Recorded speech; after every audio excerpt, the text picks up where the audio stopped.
Okay, so for those of you who aren't familiar, my name is Jen Durbin. I am the Heritage Area Director here at the Chamber of Commerce.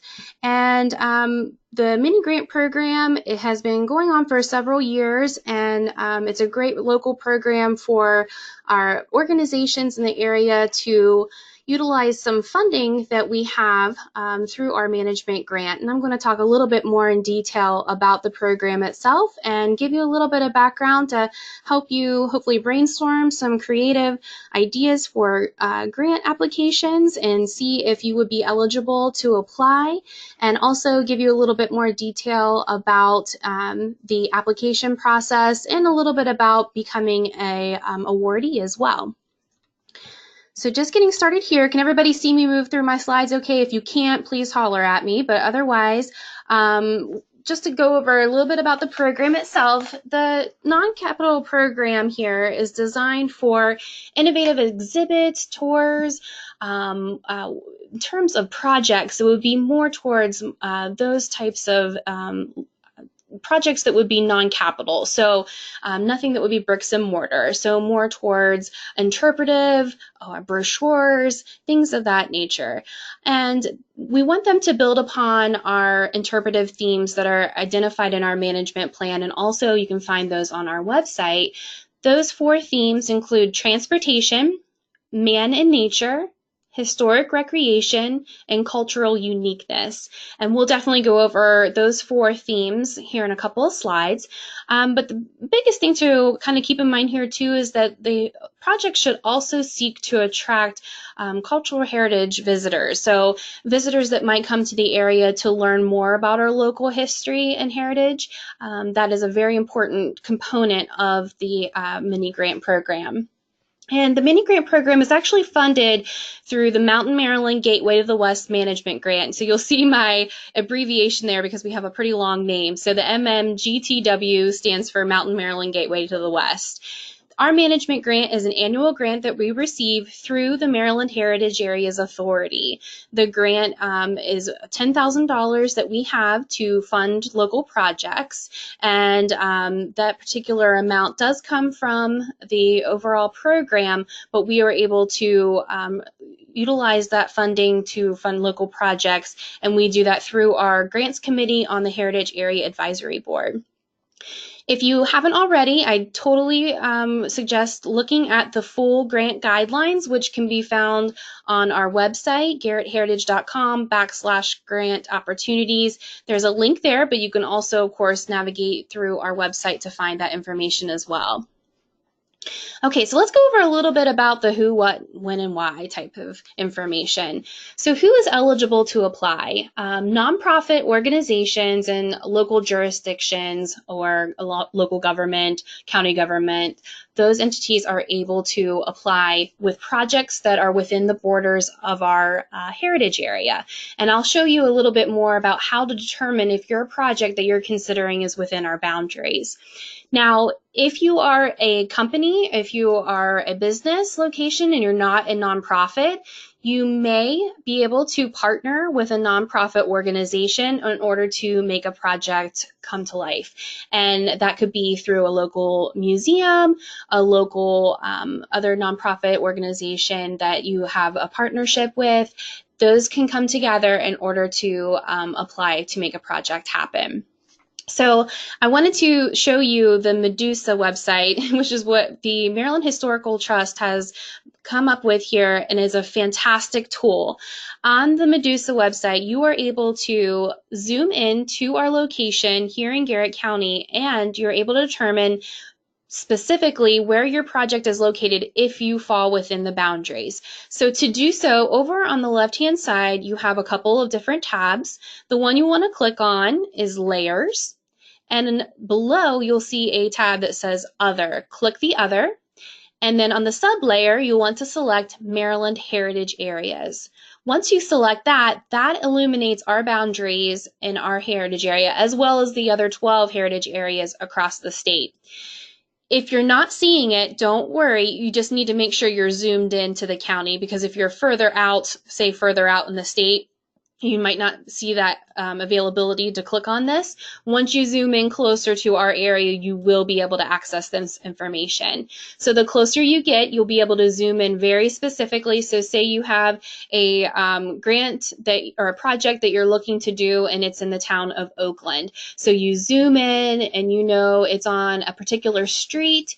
You can zoom in so closely that you can actually see which streets are included. The pink stripes indicate the heritage area. So for example, if I click off of that, you can see it disappears.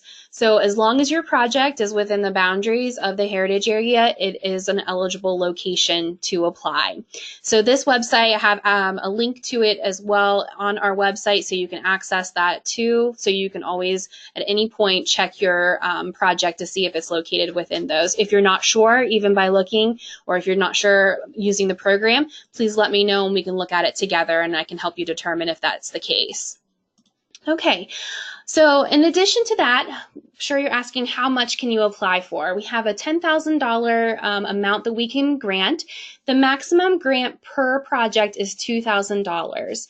And in addition to that, grantees must have a one-to-one or a dollar-for-dollar match. So for example, if you're requesting $2,000, you must match with $2,000. We do not offer in-kind match, so it must be cash in hand. So if you spend $2,000 or if you spend $4,000 on brochures, $2,000 can be grant funds and $2,000 would be cash on the organizational side. And some important dates to remember. Applications, of course, this year are due on Monday, September 10th.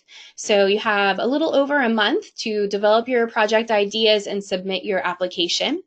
Mid-project reports are due in mid-January, and those are a very brief check-in report to let us know where you are with your project and if you have any concerns at that time. And then funds must be expended by May 15th, 2019. The reason why this date is less than a year is because, again, with it being within our management grant, our grant only runs for the year. So we have to have all of our projects completed within that same time frame. I have to receive the reports and do reimbursements in between when our grant period starts and when our grant period ends. So therefore, we have to have the grants completed by May 15th in order to have everything in by our deadlines as well. And then, of course, the final report is due by June 15th. So, if you spend your last amount that you need to spend on May 15th, hopefully you should have your bank statements, within a month later so that you can complete your reports. Okay, moving on to the next slide here. So what makes a great mini-grant project? This is a great question to start thinking about, as you are considering a new project. I think the number one thing is don't force a project into the heritage mold just in order to apply for grant funding. The problem with that is it feels inauthentic and it doesn't represent well what your organization's goals are and what the heritage area's goals are. So definitely ask yourselves a couple of questions, including, will it benefit heritage visitors as well as residents, and how would they find out about it? If that information, if you're doing an exhibit and you're not sure how that would relay to a visitor, if you can make that connection, that's great. And how would that be done? Also, will it fulfill the goals of your organization and the heritage area? And you can find our goals on our website under About Us or our story. Or, of course, you can always ask me and under our management plan as well. We have a lot more information about that. And then again, does the project easily speak to our heritage area themes and goals? This is especially important because our 4 themes do cover a wide variety of our heritage and our history in our area. So if you're not sure which one it might fall in, or if it would happen to fall with one of those categories, then just let me know and we can talk about it and see if it would fit in. Okay, some evaluation criteria to consider when you're applying. The mini-grant proposals actually go to our Heritage Area Grants Committee.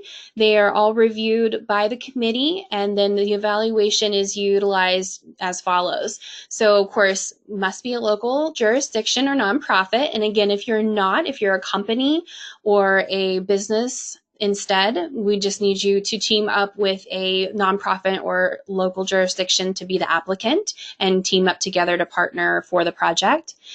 Is the proposal consistent, again, with our themes? Any of our projects and our activities in the Heritage Area Management Plan.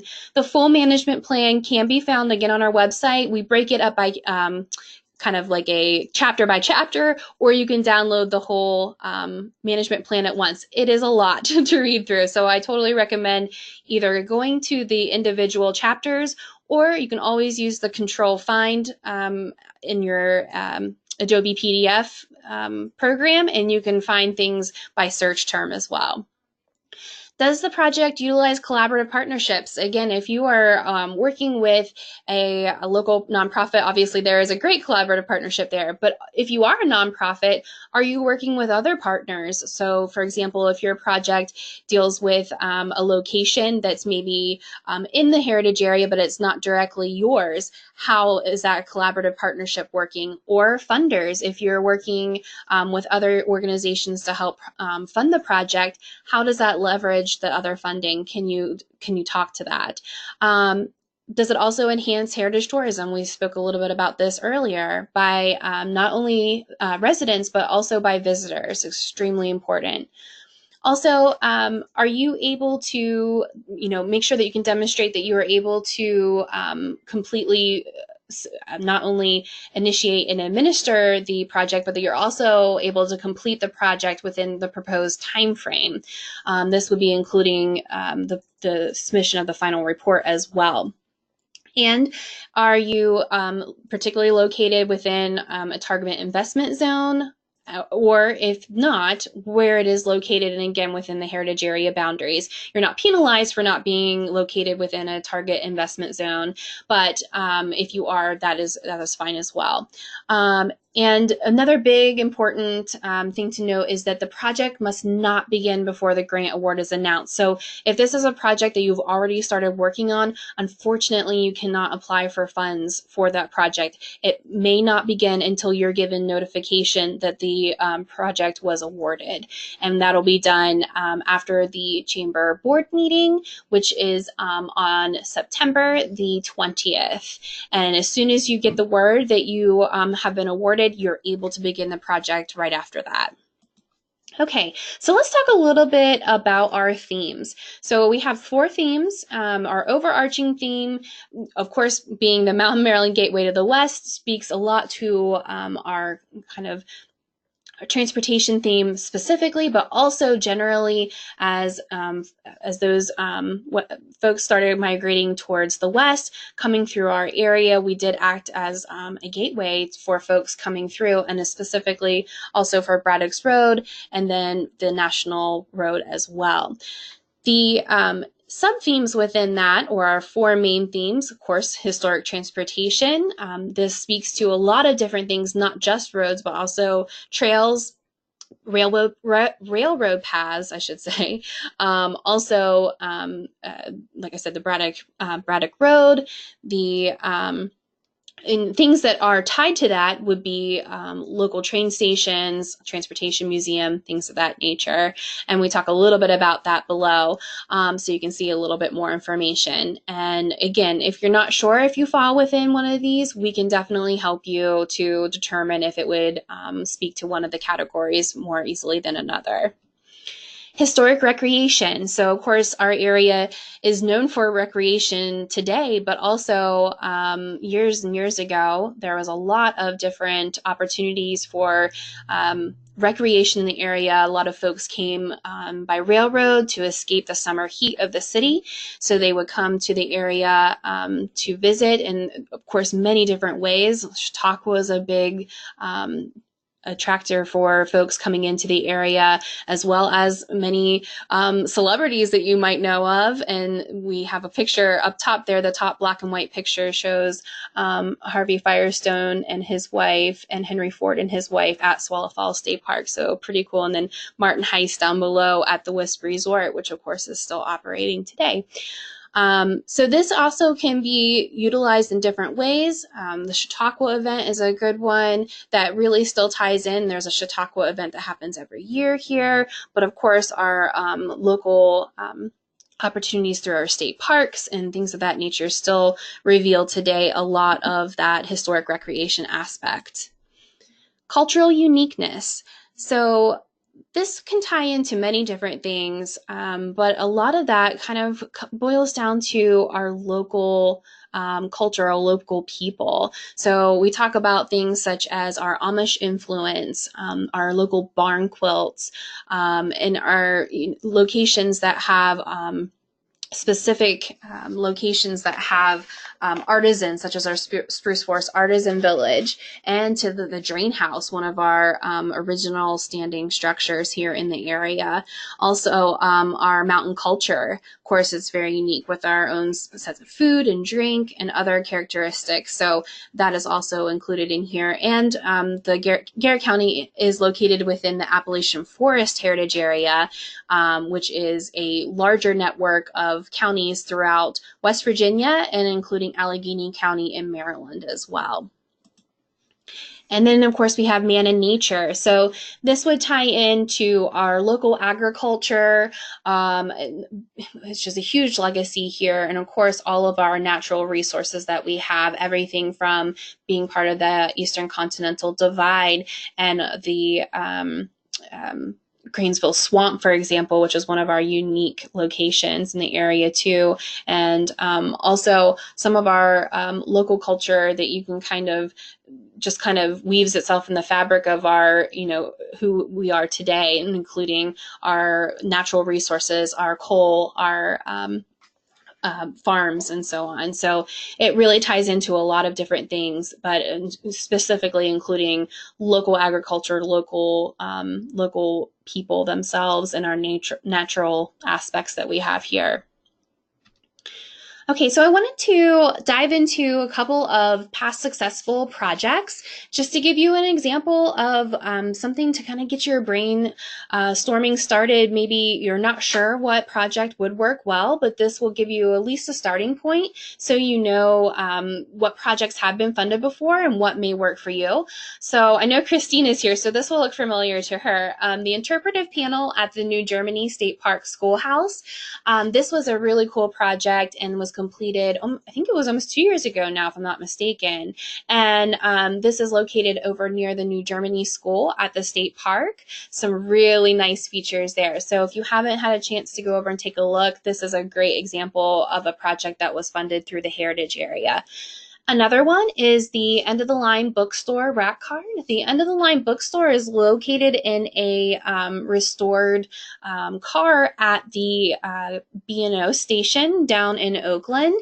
Not only did they're a nonprofit organization, and they were able to create the rack card not only to showcase themselves, but on the back they have a fantastic history about the boxcar that they're located in. So it was a lovely way to combine both local entity as well as history and culture, and combining those multi-use projects there, that I think is a fantastic way to tie it in together. And it's a great way that they were able to utilize a historic piece and also have this really great opportunity for visitors and locals to come and buy gently used books. So what a great combination there. Another one that was recently completed was our Barn Quilt and Coal Heritage podcast. This was completed this year. So there are several podcasts on our website if you haven't already looked at them. But the Barn Quilt Pioneers podcast and the Coal Heritage Talks were actually done very recently in conjunction with the Barn Quilt Association. So if you haven't taken a listen, please do. They're really well written and just showcase a beautiful way of describing our barn quilts, not only in a cultural reference as well as our heritage, but also current day, and how you can enjoy the barn quilts as they are in person, as well as the farms that they're located on, as they each have an individual story.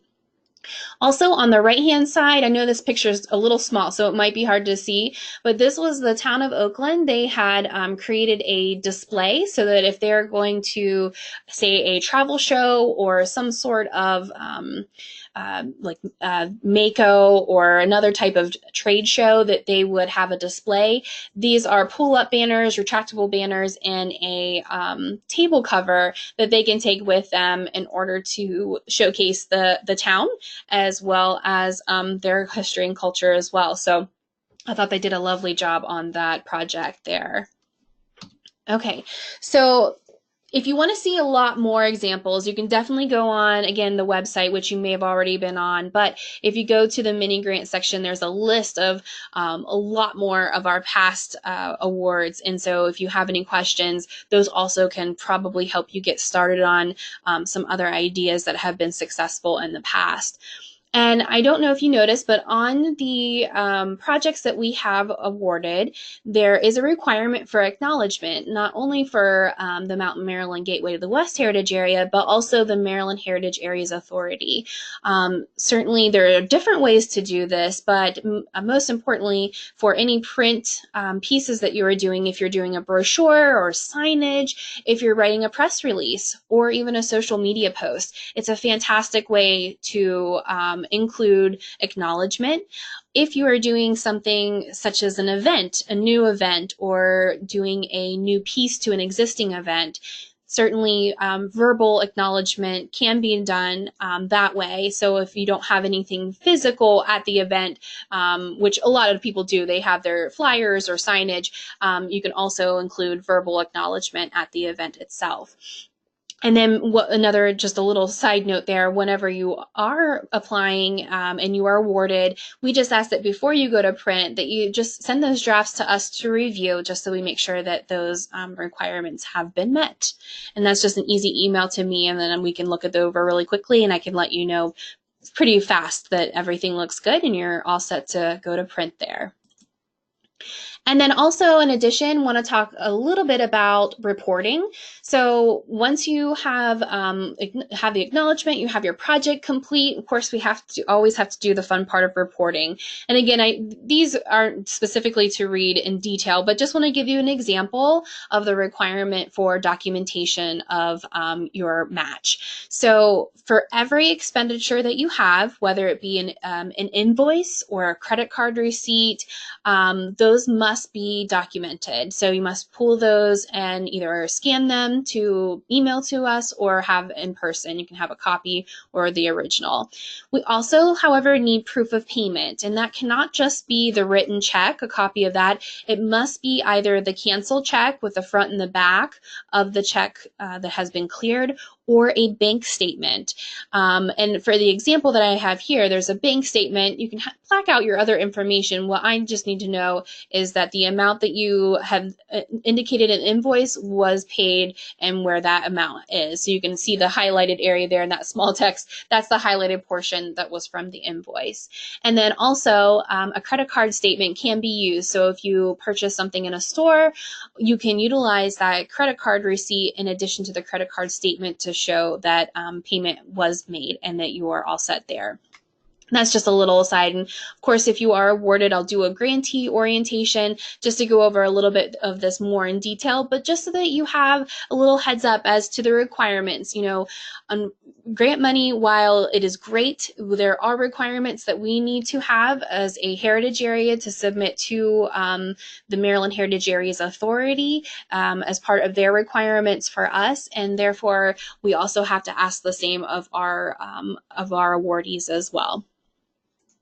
Okay, so I'm wrapping up. So it went a little bit quickly here, I know, but I wanted to kind of just touch base on my contact information. You can, of course, email me, jen@garrettchamber.com, or you can, of course, always call me at 301-387-5238. That's my direct line here at the office, so you can always contact me if you have any questions. But if I can leave you with anything, as you're determining whether or not you want to submit an application, keep those things in mind that we talked about, especially when it comes to, does my project speak to our heritage area as a whole? Does it include one of our thematic type of messaging? Does it relate to transportation or cultural uniqueness? And not only that, how would that translate to a visitor coming in? What would be the benefit that they would receive from your project being completed, and residents as well? But the heritage tourism component is extremely important. In addition, as I mentioned before, with grant funding comes, ideas and projects, or you already have a project and you're looking for that funding source. Just make sure it feels authentic. If it's not speaking directly to those themes, or if it's on the fence and you're not sure, talk to me about it. We can always go through and we can check and see if it fits, or if it doesn't seem to be quite the right fit, we can also potentially look into other opportunities as well, and we can give you some other resources for funding too. So in addition to the mini grant program, I also want to plug a couple of opportunities in addition to this. Of course, the mini grant program is for $2,000 maximum and ask. So grand total of a project, $4,000. Of course, you can go over that, but the amount that we can distribute is up to $2,000. But say, for example, you're interested in a much larger project and you need more funding.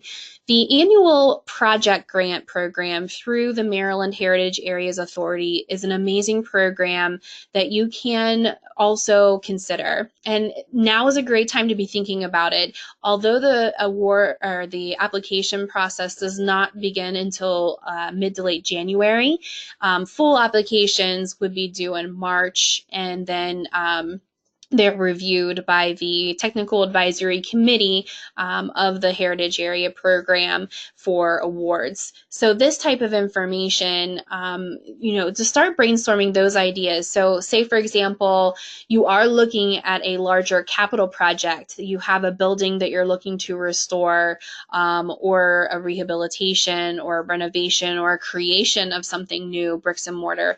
That would be a project that can be applied for a project grant. So that is definitely something to keep in your mind for on the horizon. But also for non-capital projects, if you're looking at much larger exhibits or things that are going to cost a lot more than $2,000 or $4,000 total, then definitely consider a project grant for those too, because those projects can be anything from large events, one-time events, anniversary style events, things like that, or a project such as big exhibits or additional signage that is over and above what the smaller amount can cover. So definitely kind of keep an eye out for that. I will be doing a webinar for those opportunities this fall, about in November, so keep an ear out for that. And then also, if I can just request, if you haven't already, please sign up for our e-newsletter. If you're on our website, there's a section on the upper right-hand side, and it says e-news sign up. It's very quick, just need your name and your email, and you'll be signed up to receive periodic emails from us. We do have a quarterly newsletter that comes out, and that gives you a lot of information about grants, about projects, events, and things of that nature. It also gives you an update as to what we've been up to as a heritage area over the past 3 months. In addition, I do send periodic opportunities through email if I'm doing an education opportunity such as this, a webinar, or if we were doing something like the upcoming information sessions or grant opportunities, keeping you abreast of those deadlines and upcoming things as well. So if you haven't already, please head over and sign up for that so you can keep in touch. Or of course, you can always be in touch with me and I can help you with those things. But now I would like to open up the option if you would like to send a question through chat. If you want to type that in for me and let me know if you have any questions that I can help you with right now. If you're not sure and want to think on it a little bit, of course, you can always contact me later. But if you have anything right now that you want to submit through chat, please feel free to go ahead and type that in, and then I can hopefully if anybody else has the same question, I can answer that as well.